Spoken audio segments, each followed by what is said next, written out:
Welcome to the first Unstoppable Mindset video podcast.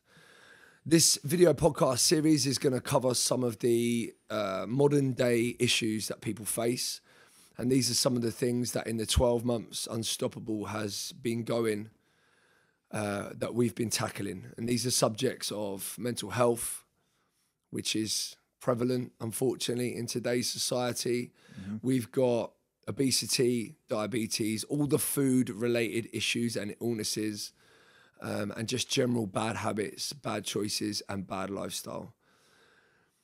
Today, we're going to start the podcast series by looking at myself, the creator of Unstoppable Mindset, and I'm hopefully going to give you an insight to my journey from the very start of my career, and the rise of my career, and the fall of my career, and now, once again, the rise. The main man that's going to be doing the interviewing and asking the questions is my very good friend, Mark Brooks, who is the man behind all the video imagery, which is absolutely amazing. And he runs the epic company, Brooks Studios. Yeah, the man who's normally behind the camera, but unfortunately on this occasion, I'm going to be in front of it. But anyway, so how did you get involved in the fitness industry to begin with? Well, that's a mad one, really, because I wasn't into fitness at all. Certainly not cardiovascular fitness. There'd always been a bit of dabbling from a young age, bit of boxing here and there, you know, watching the Rocky films, going out and running, but not serious. I can't ever say that I was serious. So finding my way into it is a funny one because obviously pre going into the industry, sort of two to 3 years before, you know, was where I was at my worst in terms of my lifestyle. When I left school, I shortly found my way into raving and drug taking, and all I did was, you know, fund that. So I would do any job necessary, jobs that I didn't really care about, wasn't passionate about, just to earn the money to fund that lifestyle, which I absolutely thrived on and loved. Yeah. There's so many of us who go down that road absolutely. as well, especially at that age. Absolutely, yeah. It's not an uncommon thing at all, and I'm certainly not unique in that respect. It got hold of me very, very quickly in terms of what it did to my mental health. And understand, when I was like 18, no one was talking about mental health. It wasn't really a known thing. So I started to notice, like, obviously, moods changing from a young age. And certainly between 18 to 19, there was a serious noticeable change in myself. And I knew, obviously, I was starting to kind of deteriorate mentally, but would not acknowledge it in any way. I certainly wouldn't be prepared to change anything because I loved taking drugs and I loved going out raving, and that's what I loved to do. When I got to the age of 19, that was when it really took effect, and started to build serious low self-esteem and self-image issues. So I was very conscious about the way I looked, my weight at the time. And all those issues combined with come down after come down from nights out, crazy nights out, led to a downfall and an attempted suicide at the age of 19, which was, as far as I was aware at the time, a kind of serious attempt. But fortunately, nothing bad happened, just got very, very ill, I suppose. And shortly after that, I started to try and look after myself, but found my way into a bodybuilding gym, and that was all I knew at the time. And my friends were doing it. They'd be on at me for a long time to say, like, Tom, come to the gym. And I was like, no, you're all right. I would be at home smoking a joint. Yeah. But I got into it. But again, because of the way I was and because of the self-image issues I had, it was obviously a gym, and I was surrounded by steroids, and I was a skinny lad trying to make myself look good. Yeah. Wasn't long before my circle of friends and some of the people that I was in were doing it, offered it to me. Easy thing to fall into. 100%. Again, I mean, back then it was not the done thing, but people were doing it. But now, I mean, it's crazy. Young boys everywhere are doing it. It's it's commonplace now, which is scary, especially knowing what I know about it, which obviously I'll discuss later. But that got hold of me also very quickly. So the reason, obviously, I'm obviously bringing up that is because again, that was my only training background. Yeah. It wasn't a healthy training background. So to find my way into the health and fitness industry when I didn't really know anything about health and I didn't know anything about fitness was quite a strange one. But my mum, I got made redundant. I had a job, I got made redundant at the time. And it was my mum that just handed me a magazine and said, what about this? And I looked at it. It was about becoming a fitness instructor. I didn't even know what a fitness instructor was because there certainly wasn't any at the gym I trained at. No. It was spit and sawdust. So, yeah, looked up and enrolled on the course and that was that. All right. So where did you go from there? You do your course, you're still a personal trainer today. So, how many years is that? Without giving away your age. Yeah. No, it's cool. Yeah, I was a young man when I started, put it that way. But to stay in that job or into that industry for a certain amount of time. Yeah. But, I didn't expect it to be a life-changing career, and it absolutely has been a life-changing career. That. Looking back now, it's incredible, really. That one day, I remember it so clearly in the kitchen. My mum handed me a magazine for it to make so much impact on my life. And actually now makes so much impact on other people's lives is actually crazy when you look at the whole story. But because it's a total flip from going from drug taking, and then flipping around to the fitness industry. Exactly. And I was ready to stop, and I was looking for a reason to stop. And if I'm honest, that the reason I did kind of rein it in was because of the birth of my first daughter, Jaden. That obviously calmed me down a lot. And then obviously that coincided actually with me joining the fitness industry. So she was kind of born at the same time I was qualified. So it was kind of like a perfect combination and a saving grace for me. However, the fitness industry didn't keep me completely safe. That was the person I was. And as much as I tried to suppress it, it was in me to that background of wanting to do steroids, which had stopped when I became a fitness instructor, to be honest. But the drug side of things, it was always there. It was always in me. Right, so you didn't give up the lifestyle of... I gave it up because I had no choice. I had a child, and then eventually, obviously, more. We didn't go out that much, didn't have much money. I kind of had cut myself off from all that circle of friends. So I was safe. But there was times when I would find a way to do drugs. Of course it would, yeah. And that's what happens. But I totally embraced the career though from early on. I loved learning. When I very first came qualified, I loved learning about how the body worked. That got me gripped initially. Then when I got my first job at the Riverbourne Health Club in Chertsey, which was an amazing club at the time, I was very fortunate to work with some great trainers. One especially being Paul Roberts, who has got his own business currently and is doing very well. So I learned a lot from those guys, but the biggest learning experience for me was being a watcher and a listener of just people.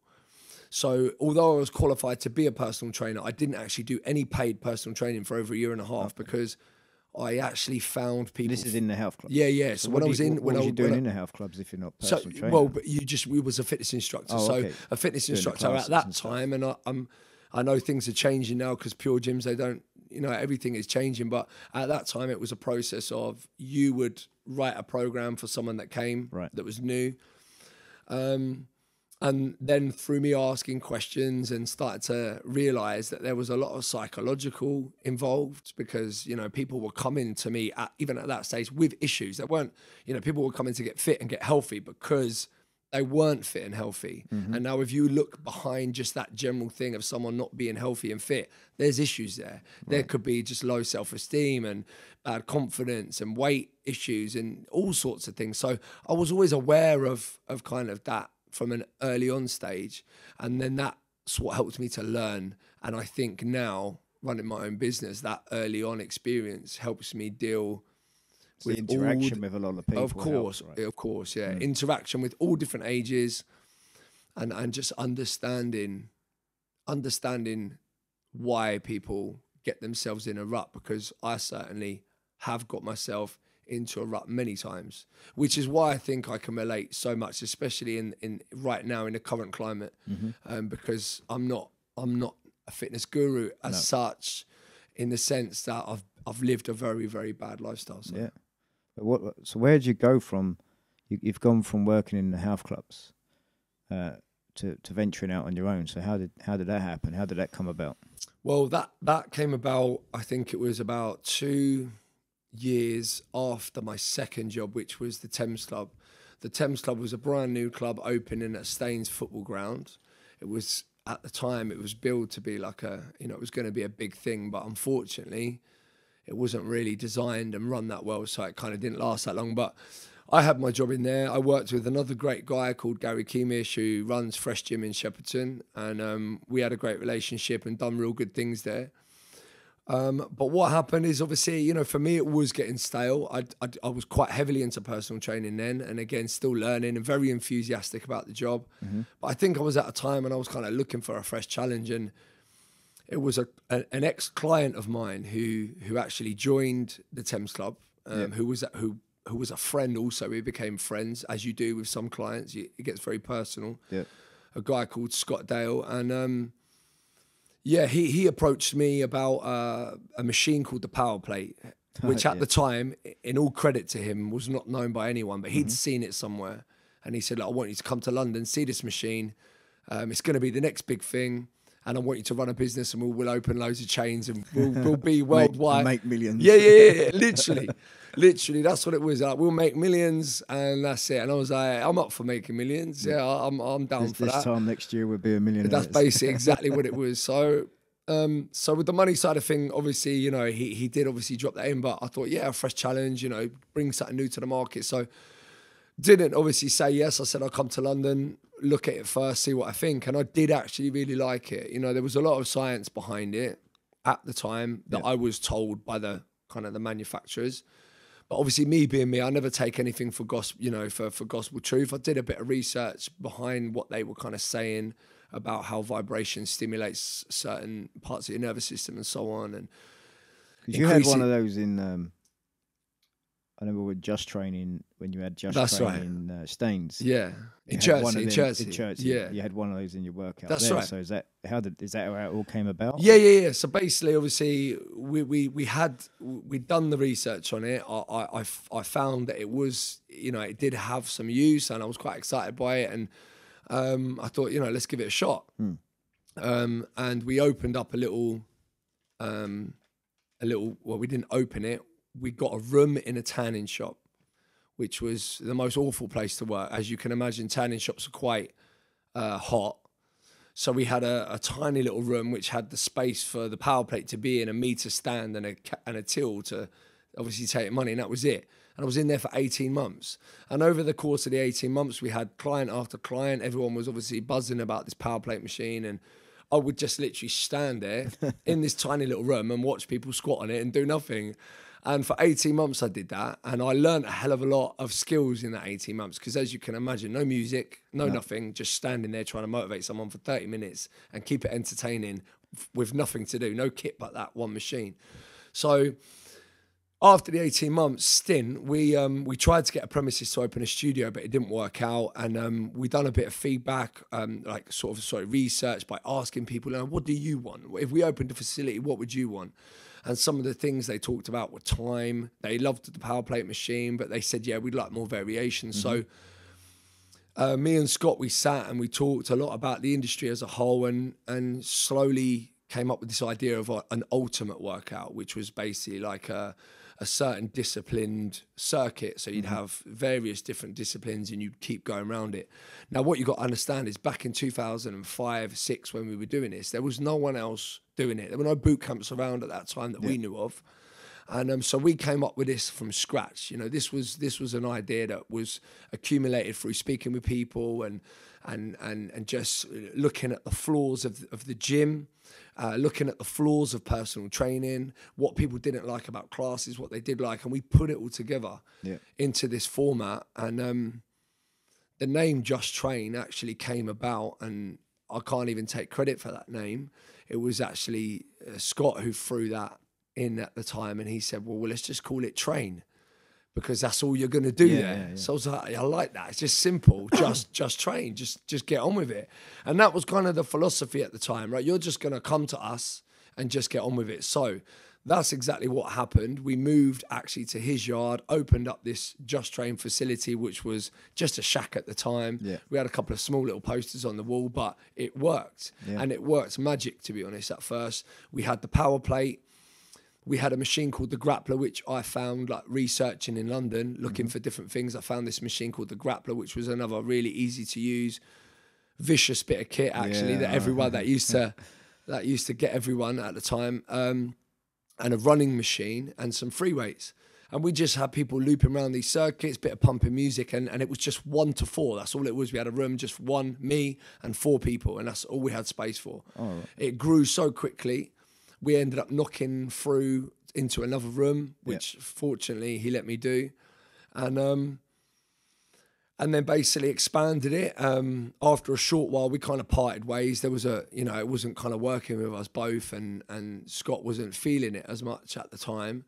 But there was no hard feelings. He kind of stepped aside, and then I took it on as my baby and just kept developing it. I think the first time I came down was 2011 or 2012. Yeah. That was when it had the frame, right? Yeah, you had the frame. Yeah, see, that's when it really started. You had 4 punch bags. Yeah, that's it. And that was when it was for 1 to 12. I had 12 capacity. I remember coming down, doing some weights and stuff in the gym, little bit of exercise. Think, I'm fit. What's this here? This ain't good. Within about 3 minutes, I feel like puking. Yeah, that's it.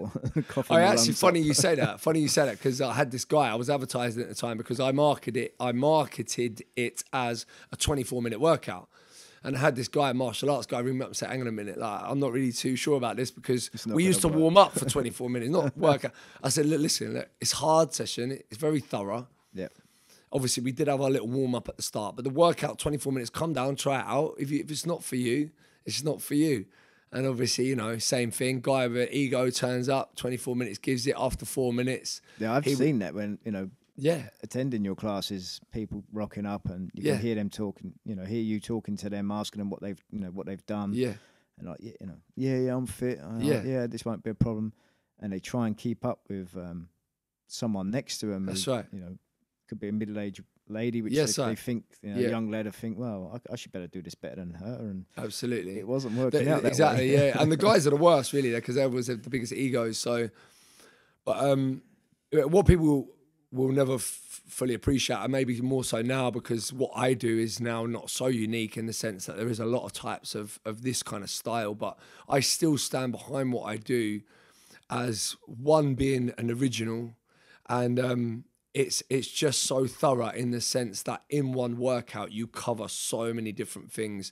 And even as good as CrossFit is, I still believe that there's more movements in one session with me, but that are more applicable for everybody, because my ages vary. I mean, I think my eldest has been up at around 70.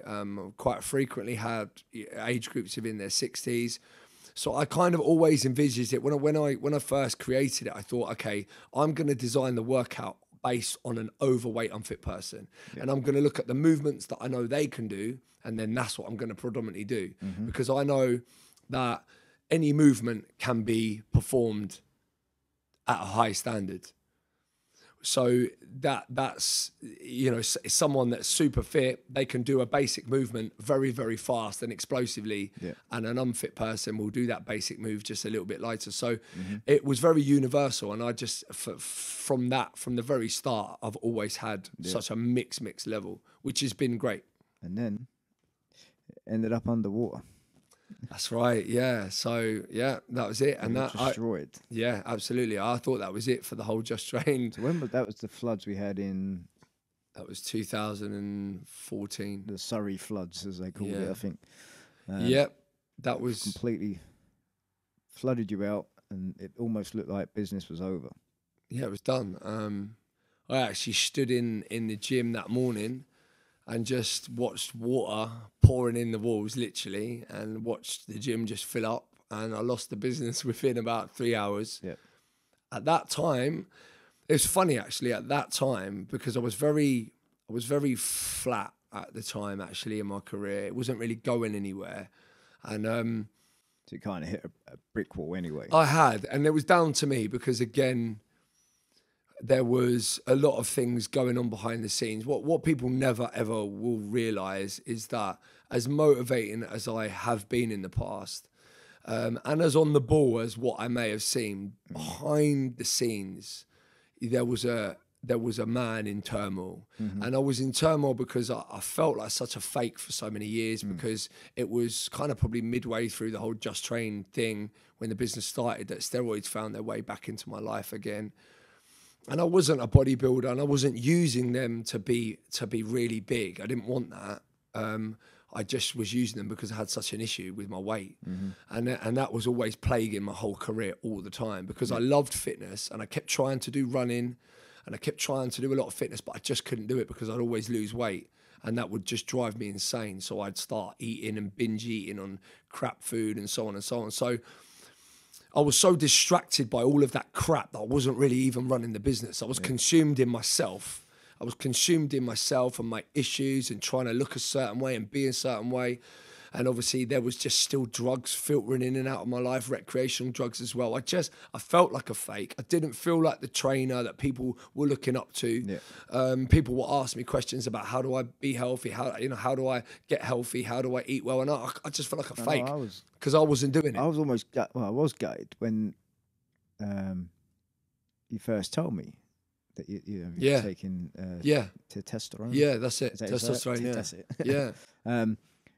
I was like, oh. Yeah. I think as a lot of clients would do, and I wasn't, I'm familiar with all that stuff anyway. But it was like, oh really? I thought it was like genuine, just genuine. Yeah, exactly. Is there actually a way to do this naturally, or is it all hidden? And that's what that's how I felt. And that's how I felt, and that's exactly how I felt, and that's why I was so bothered by it, because that's how I felt. I wasn't that sort of person that was proud of what I was doing. I would never have endorsed it to anyone really, it just bothered me. It was an absolute head trip from the whole time that I did it. So. You carried those bad choices over to this place, into the basically that was, like I say, that had plagued the later part of my career. So I wasn't running the business correctly. The gym got flooded. I looked at everything and it was all just gone in literally hours. But for the first time in a long time, it just fired me up. And I thought, no, I'm not letting this go. No way. I'm gonna fight this out. So. There was no gym, no premises. I literally started training people in fields. Lucky for me, my clients are absolutely amazing, so loyal. And they I remember that, but I just didn't turn up. It was too cold. Yeah, that's it. Yeah, some people, obviously, the running and that in the fields weren't for them. But I had a hired out hall a couple of times in Chertsey, and we just ticked it over. And luckily, my dad drove past this place in Ashford. He said, look, check this place out. We spoke to the guy. And they had plans to knock it down in 3-4 years. So they were like, literally, you can have it. Throwing it away. Literally. So I was like, well, it's meant to be. I had a client of mine come round, check it out, and see what you think. And said, yeah, this could work. And we just went for it. So it was literally, lost the gym, got flooded. 2 months later, was open. Business was booming straight away, which was a great thing. And in terms of what you're saying there about bad choices still with you, that was all still there. So I was fired up with this place. But again, slowly but surely, my bad habits and bad choices started to take a hold in a much more devastating way this time. I had a lot of stuff going on at the time of launching this. I'd only really recently split up with my ex and went through a very, very hard first year of that, which really set me back in terms of how I was dealing with the trauma for me. It was at the time of not seeing my children, which was actually devastating and heartbreaking. And I couldn't deal with the pain, and the only way I could to turn up at work and to basically be able to manage my job and to manage life and to be the Mr. Motivator that everybody wanted every single day, I had to take drugs, regularly. Yeah. It wasn't every day, but I definitely was using them every single weekend to completely switch off. And when I first started this job, you got to understand now my lifestyle was pretty bad. I was drinking a lot. I was still taking steroids. I was taking drugs every weekend without fail. And that slowly became it filtered into the week. So drugs started to then become filter into the week.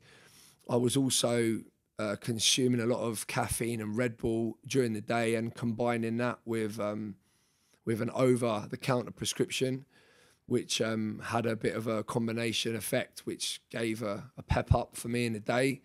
So it was just non-stop. I was getting problems with my heart, serious problems mentally. Depression was really kicking in.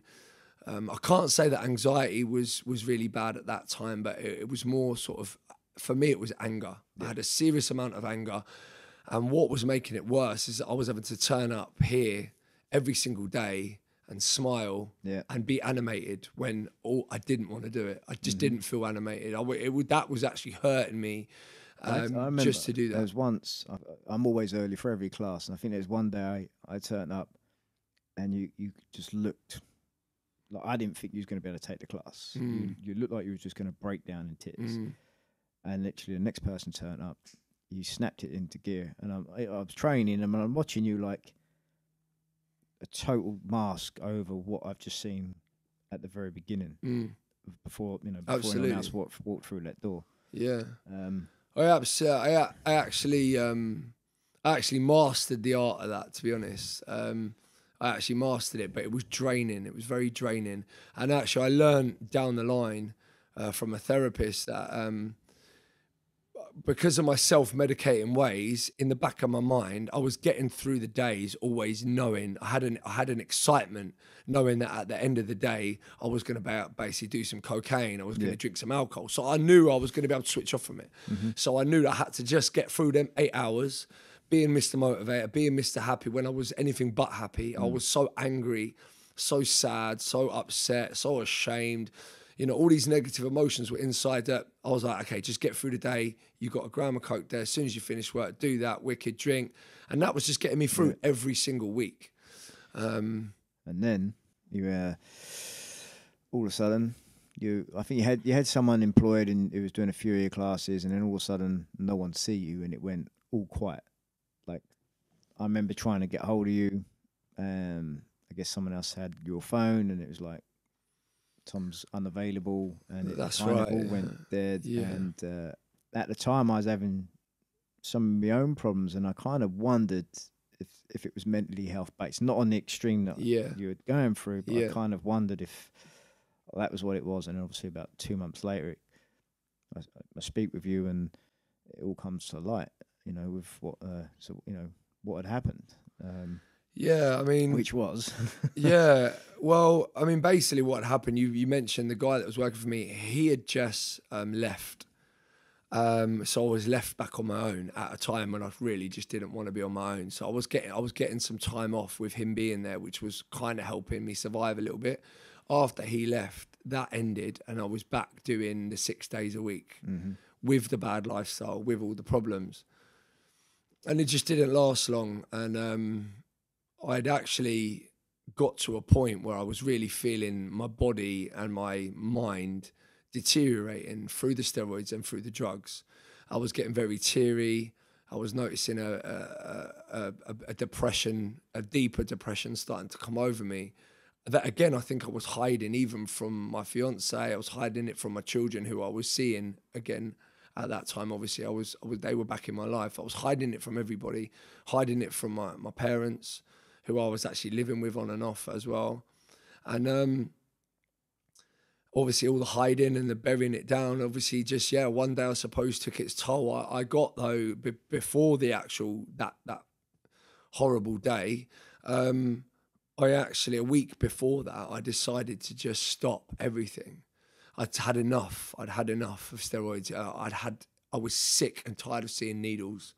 I was injecting needles into myself once or twice a week, every week, and I had done for 3 years straight, relentlessly, witithout a single break or once a break. Jeez, And you're supposed to cycle. you're with so stuff like that, exactly, right? And exactly, take and other I stuff when you're coming off. And you're not exactly doing none of that. No, I was doing none of that, and I'd sought medical advice. I'd been to the hospital. They didn't really have any answers for me.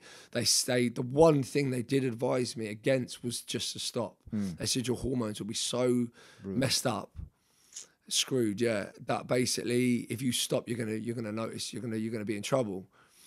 But I didn't know any other way, and at that time I just thought I just can't do this anymore, and I just chucked it all. I literally threw it all, or the majority of it all away. I know the needles and everything I'd chucked away. I think I might have had some tablets still laying around in the car.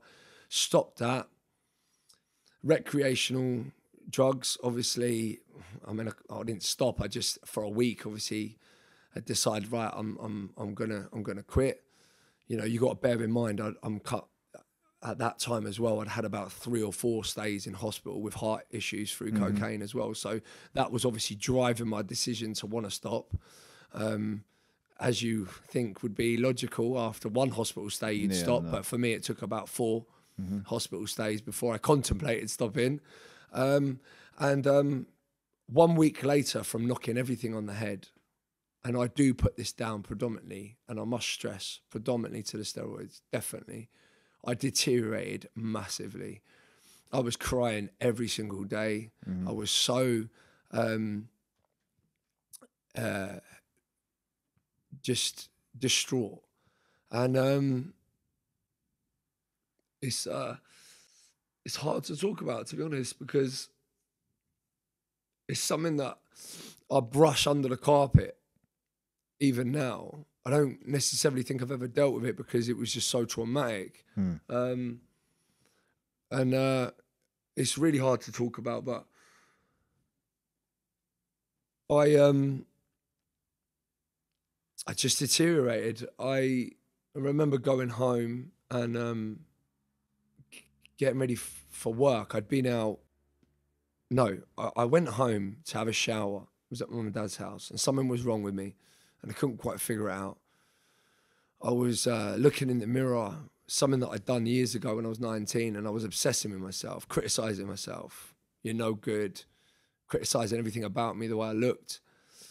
And it was making me really, really angry. And this really vile anger came over me, almost poisonous anger. If anyone that's watching has ever experienced anger just on a basic level, you know how distracting it can be. But this was on another level. It was very dark and very destructive feeling anger. And I left the house and I had to get a T-shirt for work. I started at 5, it must have been about 3 o'clock, and I went to Windsor. And I just remember started having really tunnel vision. I couldn't really hear properly. And I just kept thinking, what the fuck is wrong? Something is seriously wrong with me. But I thought, just get on with it. You got work at 5, just get on with it. Just get on with it. And went to the clothes shop, got a T-shirt, and then thought, I'll have some sushi. I was hungry, I thought I'll have some sushi. Still had time for food, yeah, even though I was angry. So I went into this sushi place and I just remember standing there. And that was it. I just stood there. The guy said, "You all right?" I said, "I'm all right." Didn't know what I was doing in there. Just stood there and stood there. Must have been in there. I don't really actually know how long I was in there, but I just remember walking straight back out after the guy asking me about 2-3 times, "Are you all right?" Then I got back to the car and I was like, again, just going in my head, going again and again, what's wrong, Tom? Something's wrong with you. Something is seriously wrong. I couldn't work it out. I was just focused on getting to work, loyal to the end. I wanted to be there and open up my business. And you must understand that throughout my whole career, if I wasn't at work, it was something serious. So I was still trying to get to work, and I got to the door. I put the key in the door, walked in, and stood around for like about 3 minutes, staring into space. And then I just left, got in the car, I turned my phone off, and drove. And the moment I did that, the moment I turned the phone off and got in the car, I felt the calmness come over me straight away. That I just shut myself off from everybody. No one was going to get me anymore. I was gone. In my head at that time, I was gone and I was never coming back. What that meant, I didn't really know. In my mind at the time, I was going to just drive to the coast. Don't know why, but that's what I was going to do. And I was driving in my car and I felt relaxed. I thought, thank God, no, I don't want to speak to anyone ever again. I didn't even want to speak to my children, as heartbreaking as that sounds now. And I don't mean it. I didn't mean it in a horrible way. I just didn't want to ever face anybody again. And I didn't actually want to face myself anymore. I was running from myself as well. I got in the car and headed down the M3 and hit a shitload of traffic and started to get a bit of anxiety, well, quite heavy anxiety at this point. I was like, I can't sit in this car and there's traffic. And there was the service stations at Frimley. Oh, I'm going there. I'm going to get in a hotel room and I'm going to get absolutely smashed. And I knew it. And that's exactly what I thought, and that's exactly what I did. I parked up the car, still very disorientated. I can't really explain, and I can't even relate. No, I can't relate to what I felt, actually. I can't conjure up the emotion. I know the anger was there, but it was so much more than that. I booked in the hotel room. I saw behind reception that they had alcohol. I was smoking at the time. Again, another crazy bad habit, fitness trainer, smoking a lot as well. And bought a load of beers, went up to the room, drank a couple of beers and went to sleep. And when I woke up, I was kind of, again, in the same state of mind. I wanted to just destruct, and that was it. And that was what I had in my mind. So I went out of the room and went into the service area, bought a couple of bottles of wine to add to the beers that I'd already drank, and just started getting drunk. And I don't want to go into the real horrific details side of this because I just don't think it's appropriate. But basically, I deteriorated rapidly in that room, caused great harm to myself in that room. And when I was found, eventually, there was a lot to it. And unfortunately, this whole whirlwind of what happened in there included my fiance coming in and seeing me in a bad state on the bed, and there was literally smashed glass all around the room. There was blood all around the room, in the bathroom, on the floor, on the sheets. And she found me. She came in and she relayed this to me, that I basically just told her, you have to get out. You have to leave this room. You're not safe. And that's all I kept saying to her. And she got really scared and she ran out the room, and bless her, and thank God that she was just so quick thinking. I don't know how. She took the one main bit of broken glass that was of a threat to me. She took it out as she left, and as she left, I smashed up the whole hotel room completely. Shortly after that, police, ambulances, and say no more. I was carted off in an ambulance to the hospital, and and that was that really. I was stitched up and sewn up, and this is when I first realised the flaws of the whole mental health thing, how badly it's handled in the NHS. And I don't mean this because it is and it isn't. At a hospital level, you've got to understand. I'd gone into a hospital with injuries that I'd given to myself. Yeah. Clearly, I was not right, and they literally just sewed me up and sent me away with nothing really. Right. I was left outside. My dad and my fiance came to pick me up the day after, and I was just lying out on a bench outside the hospital, and they were disgusted by that, obviously. And my dad had then, you know, down the line complained and written a letter, whatever. But that was that.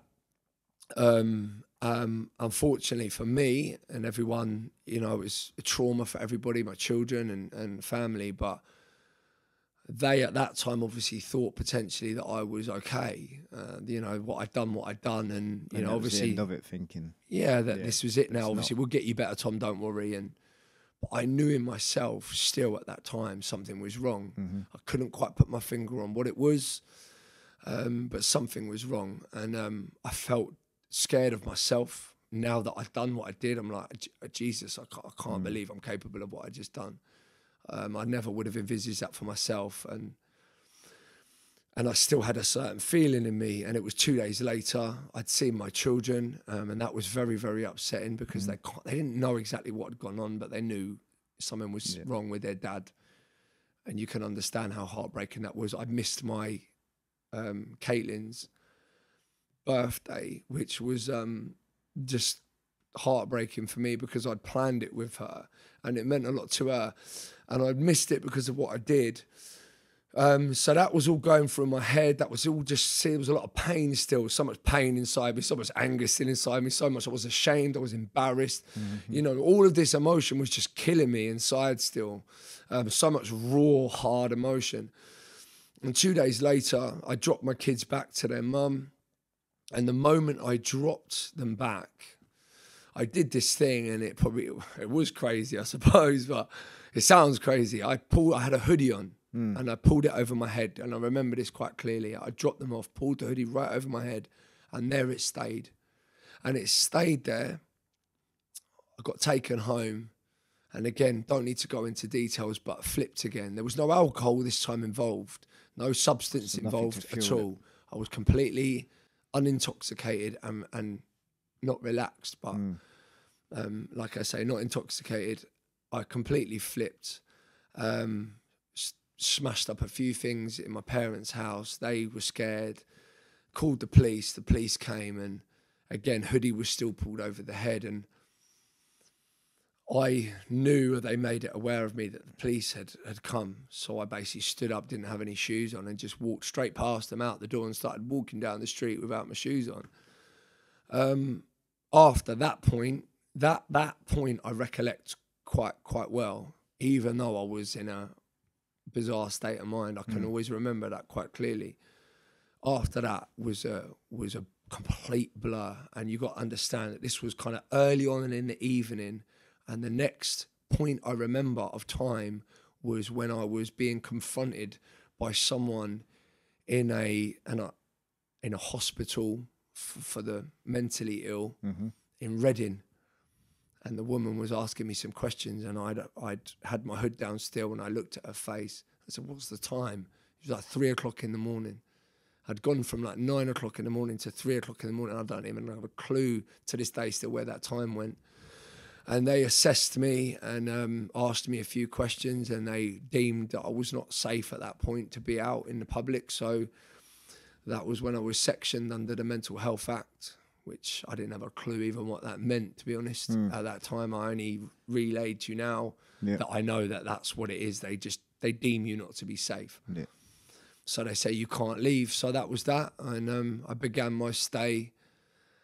Well, 3 days ago, I'm working in a gym, and people are looking at me as Mr. Motivator still. No one even had a clue. No one had a single clue. And then 3 days later, and that's how dramatic it is. And it's where a lot of my fire comes from now, because you can hide as much as you want to hide, and you can lie as much as you want to lie to yourself, but you will get found out. Whether it be that you collapse mentally, whether it be that you have a stroke, whether it be that you get diagnosed with type 1 diabetes, whether you have a heart attack, you will get found out. You cannot hide from bad habits, but you can lie, and you can say you're fine. And I said I was fine, and I said I was cool, and I told everyone I was cool and everyone I was fine, and that drugs was acceptable. And I paid the price in the biggest way possible. And it was the biggest eye-opener for me to mental health, my stay in hospital, which was at Reading and then was at Frimley. because I was surrounded by it and I learned about it. I realised that some people are seriously, seriously sick. But with me, I realised that it was purely self-inflicted.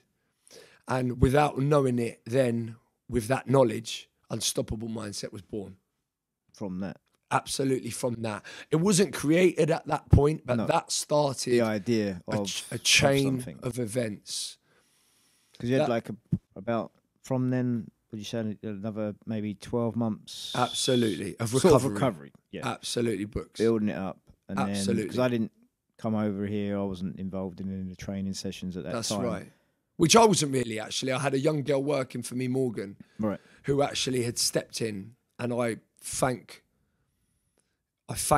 God for her. She saved my business. Yeah, I thank her deeply. Yeah. If she ever watches this, to this day, I hold, you know, a great appreciation for her in my heart for what she did. Because if it wasn't for her, I would have definitely lost the business. Yeah. I was out of it for a long time. Yeah. So she stepped in whilst I was in hospital, which was a very hard thing to do for her. She was only young, only just qualified, very nervous. So she stepped in, she kept the business going, and I was out of action for a long time whilst I was recovering. And I actually thought about contemplating leaving, because for me, the fitness industry was partly responsible for my breakdown, because it wasn't partly responsible. I just, at that time, I held it responsible because I'm thinking, oh, the fitness industry has led me to want to have to look a certain way. And that's what led me to be, you know, to end up, you know, near dead, because I had to live up to a certain persona. And I was sick and tired of living up to that certain persona. And I thought, I don't want to go back now. I knew at that point, I knew steroids was finished. I could never go back. In my mind, they were 80%, I believe, 80% accountable for my downfall, without question. And if anyone watching this knows anyone taking steroids, if anyone watching this is taking steroids, they are the most toxic and poisonous thing you can do. And there's a hell of a lot of people I know that take them that are actually addicted to them, because you become so physically addicted. You have to look a certain way. You don't like losing weight. And the fact of the matter is, as soon as you stop taking steroids, you do lose the weight. And that's a fact. Yeah. So yeah, my recovery kicked off. I had a young girl, Morgan. She was working for me. When I eventually ventured back in, it was a slow journey back in, really. I kind of eased myself back in, but it wasn't there for me. You know, my heart wasn't in it as such. Until the Lulworth Cove journey. That's right. Which you were no runner.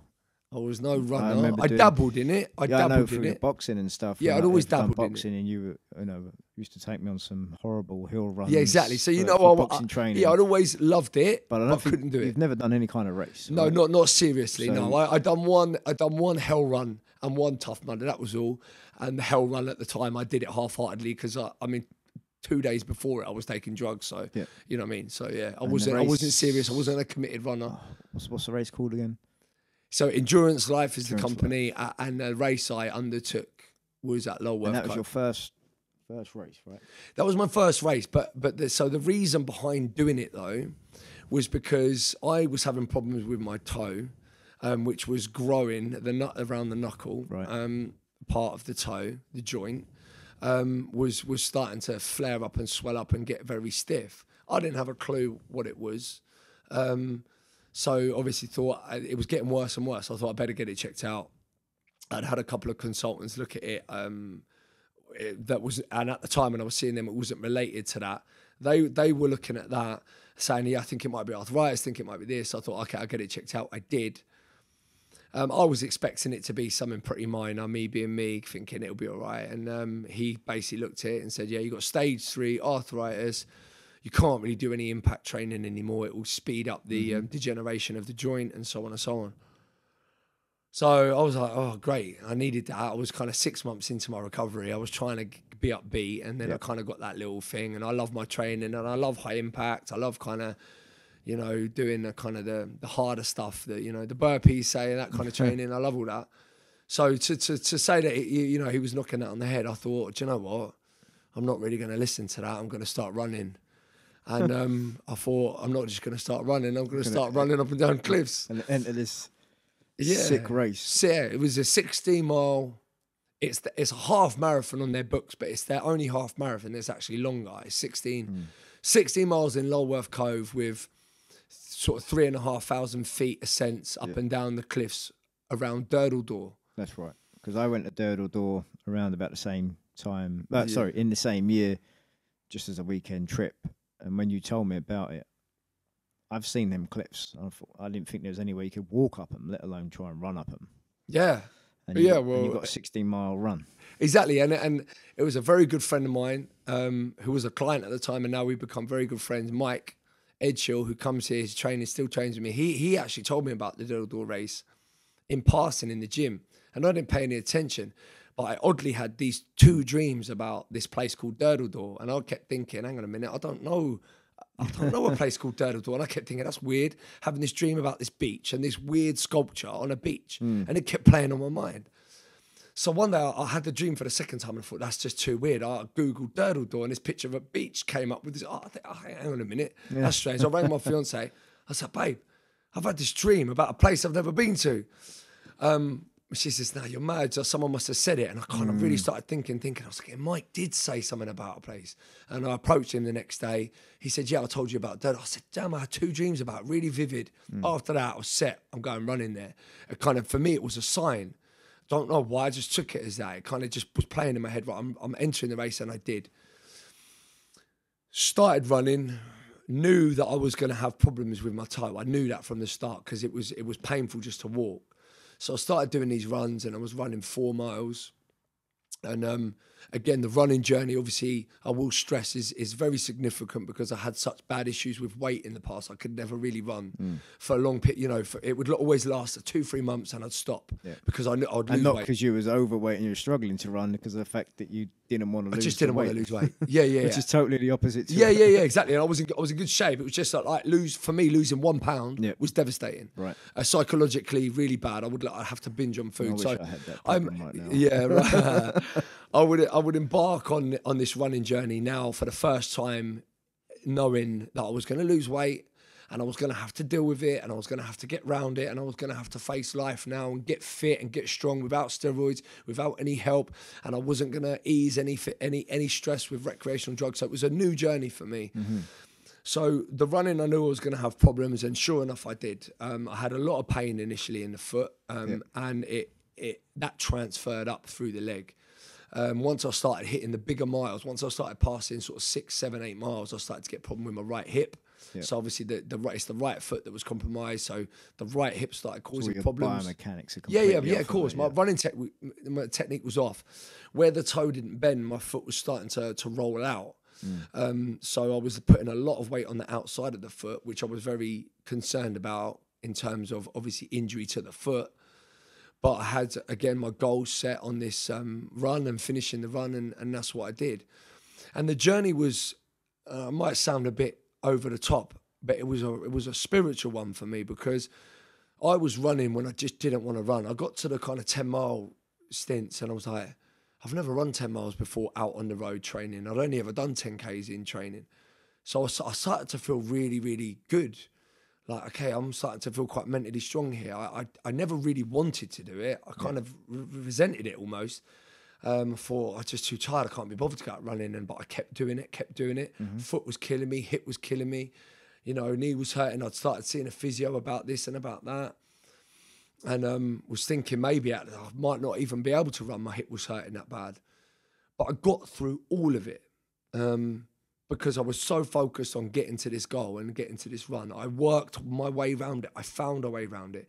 I started foam rolling in my legs and just looking after myself in a different way that I'd never, ever done before.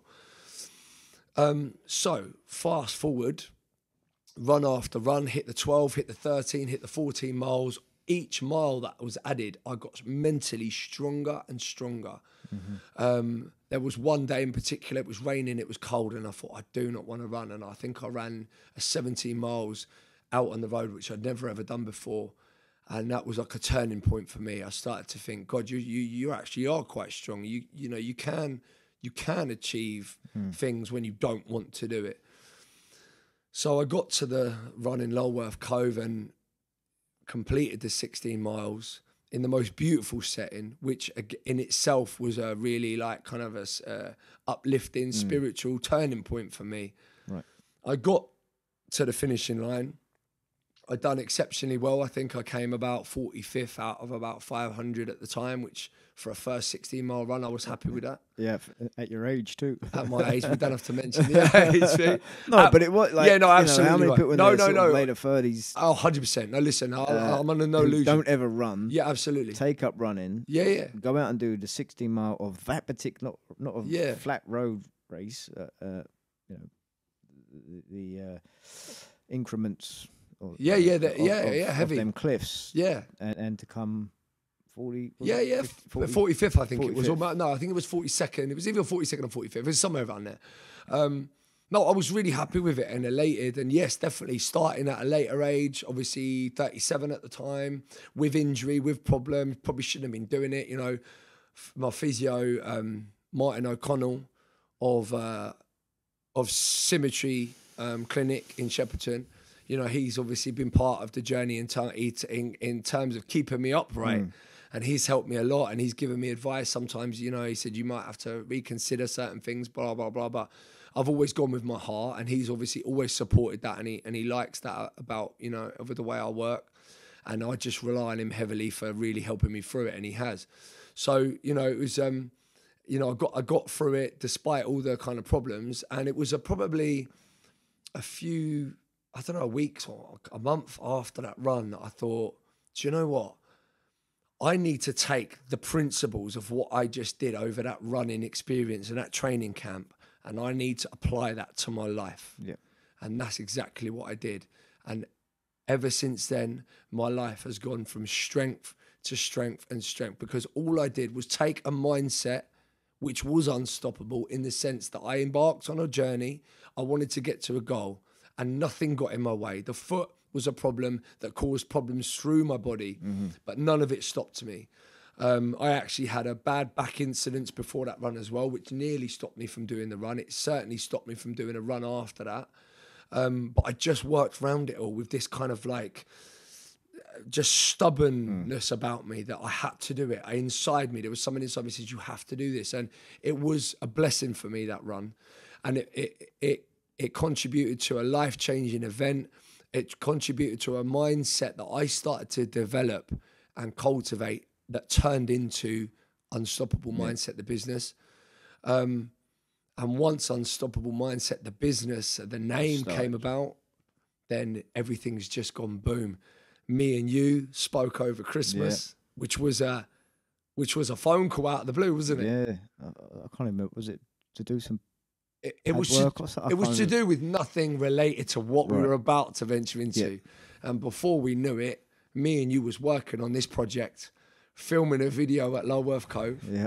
You was trekking up and down stairs, moaning. You were nearly drowned in with the big waves crashing into you, smashing up against the rocks in the sea. That's it.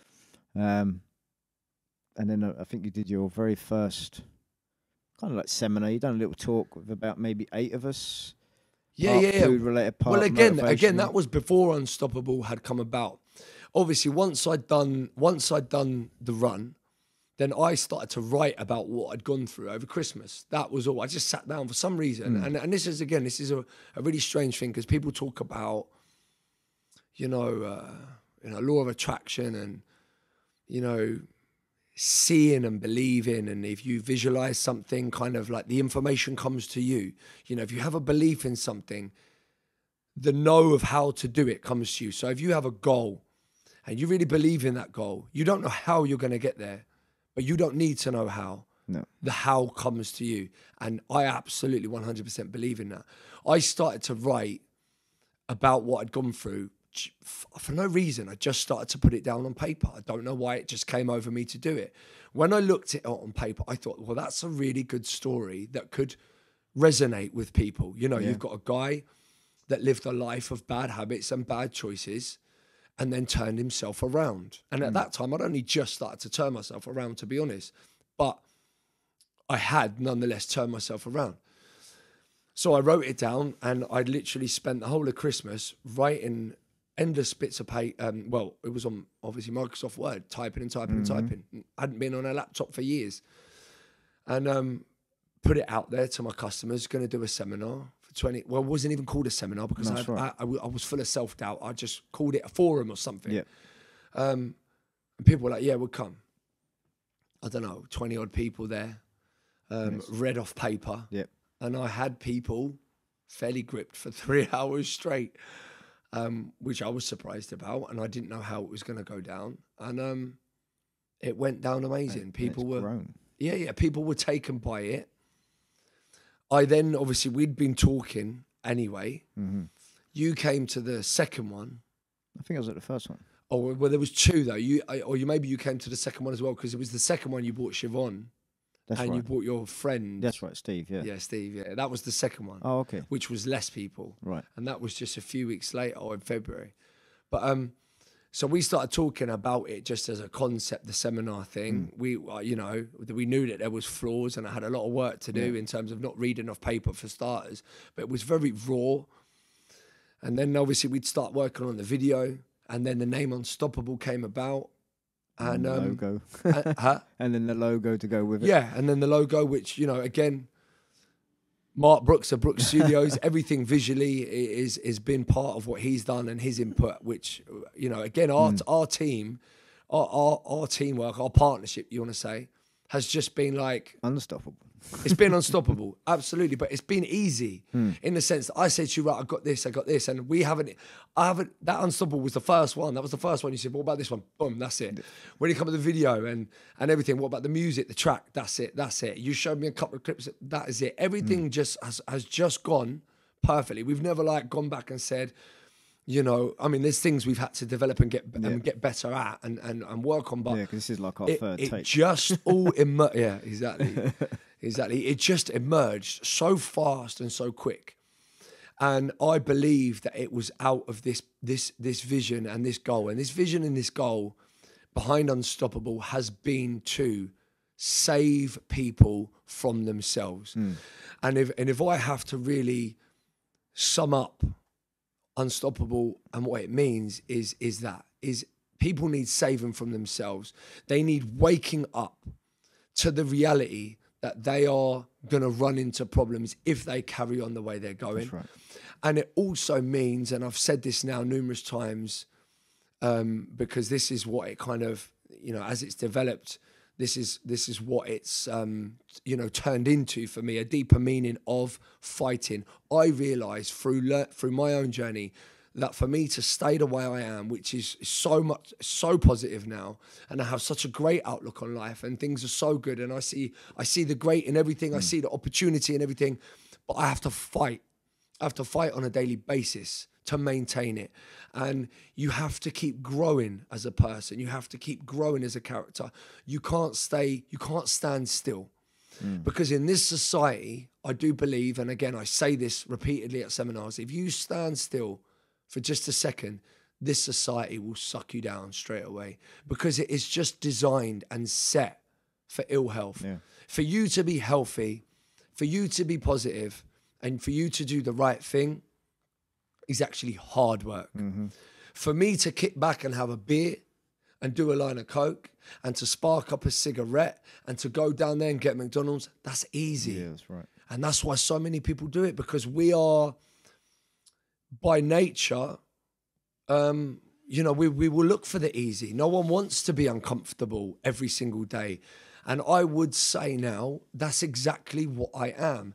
And my life now is harder than what it was because I'm busier and trying to work your way to the top. You've got to be on it every single day, alert every single day, awake every single day. So it's harder, but the reward in my life is better. So my life and the processes I go through is hard, but the reward is so much greater, which makes everything better. As whereas my life before, it was easier in the sense I didn't have to face any problems in life. I was just switching off all the time and drinking and taking drugs. But then the repercussions of that were deadly and were much, much harder, were painful, in fact. So, yeah, I mean, Unstoppable now, it's growing, it's bigger. Yep. We've developed the seminars, we've developed the video stuff. Massively helping people.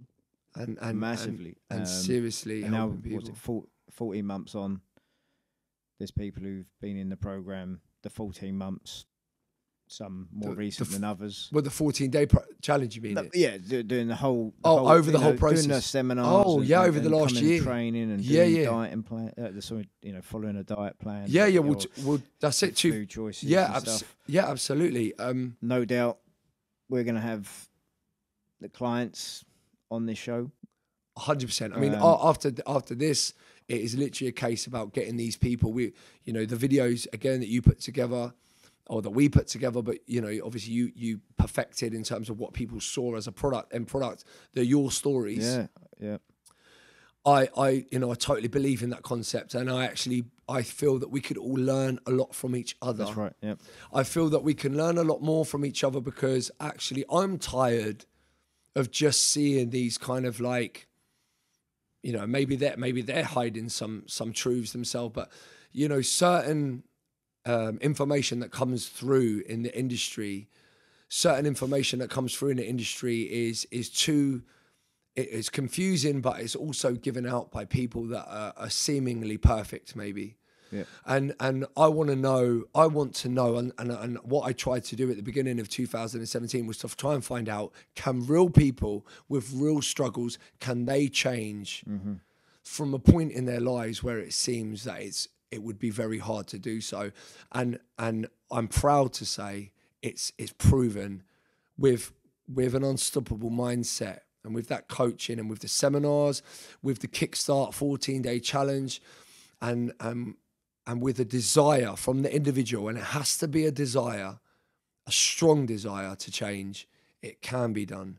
It's definitely not easy and very, very hard, but it can be done. And the way it can be done is with fighting every day. But on another day, we will go into more detail of the actual programs and how they work. Yeah. The 14-day challenge. Yeah.